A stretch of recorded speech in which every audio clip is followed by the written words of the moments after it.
So eto mga sangkay, si PRRD daw ay may malaking revelasyon patungkol kay Pangulong Bongbong Marcos. Nako, pag-usapan po natin ito mga sangkay. Bago tayo magsimula, syempre, no? Subscribe nyo po muna yung ating YouTube channel dahil road to 2 million subscribers na po tayo. Padami po tayo ng padami mga sangkay. Makikita nyo po yung subscribe button sa baba ng video na to. I-click nyo lamang po yung subscribe, i-click ang bell at i-click nyo po yung all. Sa mga nanonood po sa Facebook, syempre, i-follow nyo po yung ating Facebook page. Alright guys, eto pag-usapan po natin. Si PRRD, o mayroon pong isang video ni PRRD ang kumakalat ngayon sa internet. At alam nyo ba mga sangkay na may malaki po siyang revelasyon patungkol po kay PBBM? Panoorin at pakinggan po natin mga sangkay. Hindi ko kaya itong corruption.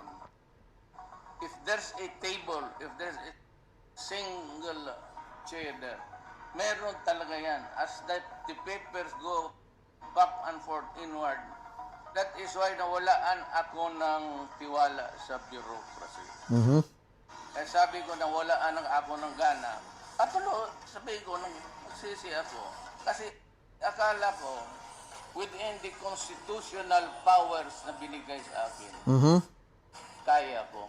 But truth to tell, kung araw-araw na lang, pati every table dito sa Pilipinas, ganun, hindi ko talaga mahabol. Kaya ko. Pero sa batas na ito, Constitution, even if you give me 20 years, I cannot do it. Maghanap uli kayo ng Marcos. Okay. Yan po yung ni-reveal ni PRRD noon mga sangkay. Sobrang palaisipan to eh. Hindi ko kaya Kasi ito. sa ano na to, statement ni PRRD, dito niya ini-reveal kung gaano kalala ang korupsyon sa Pilipinas. Ako mga sangkay, hindi ko sinasabing si PRRD ay talagang corrupt, nagnakaw ng pera ng taong bayan. Siguro masasabi ko mga sangkay, nagpabaya. Or talagang hindi lamang po niya kinaya yung kapangyarihan nito mga magnanakaw ng mga buwaya, ng mga sindikato. Kasi dito mga sangkay sa unang statement niya, durog siya. Sabi niya, kaya ko. Pero dahil sa sistema na mayroon ang ating pamahalaan, hindi po mangyayari na mawasak itong korupsyon.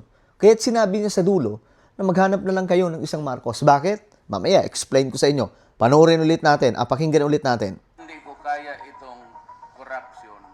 If there's a table, if there's a single chair there, meron talaga yan. As that the papers go back and forth inward. Dito, isiniwalat niya, mga sangkay, ang sistema. Ang sistema na, kumbaga, yung korupsyon ay very common sa maraming mga opisyal ng pamahalaan. Common yung korupsyon. Just imagine mga sangkay. Ganyan po alala ang sitwasyon ng Pilipinas. Ngayon, bakit walang solution si PRRD? Dito ni-reveal niya mga sangkay, ito, klaro po ang dahilan kung bakit walang naipakulong si PRRD na mga korap. Madali lamang po sagutin yan. Siya mismo ang sasagot. That is why nawalaan ako ng tiwala sa bureaucracy. Kaya sabi ko nawalaan ako ng gana. At sabi ko, nagsisi ako. Nagsisi daw siya. Mga sangkay. May point na nagsisi siya eh. Kasi di ba, sabi niya, tatanggalin niya yung corruption, aalisin niya lahat ng bagay na masama sa gobyerno sa lalong madaling panahon. Pero mga sangkay, anong nangyari? Ayun. Wala, mga sangkay. Dumating na lamang po yung mahabang panahon, mga sangkay. Pero, hindi po natupad ang kanyang sinasabi na lilinisin niya ang pamahalaan dahil nga po may problema sa sistema. Actually, hanggang ngayon, mga sangkay, sa panahon ni PBBM, mayroon pa rin pong problema, sistema ng ating gobyerno. Kasi wala pa rin po, hindi pa rin po naaayos yung 1987 Constitution. At kailangan ayusin yan mga sangkay dahil nga po, Diyos mio marimar, kung hindi yan maayos, malulunod ang Pilipinas sa kahirapan. Ngayon mga sangkay, dito ni-reveal niya kumbaga, ito yung sistema. Hindi ko kaya yun ang dahilan. Ito ang nakikita kong reason bakit wala pong naipakulong si PRRD. Maybe because na ano siya mga sangkay, nalugmok. Kumbaga, grabe pala ang korupsyon na to, hindi ko to kaya.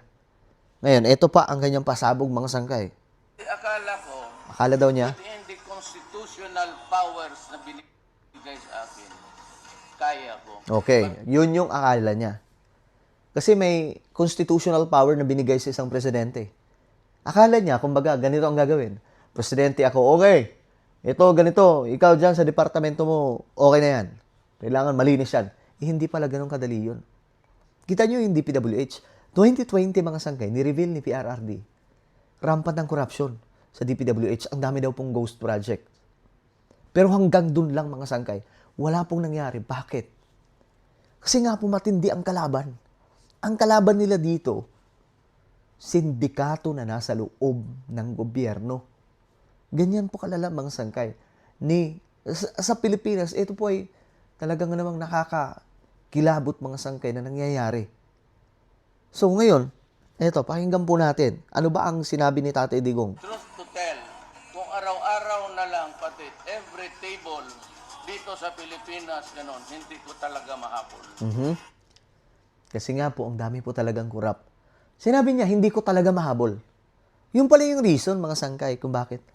Kumbaga, may mga nagtatanong, bakit walang napakulong si PRRD na mga kurap? Simple lang. Hindi nahabol ni PRRD. Kasi nga po, ganun sila katitindi. Ganun sila kalalakas at that time. Ngayon, ito ang pasabog po ni PRRD.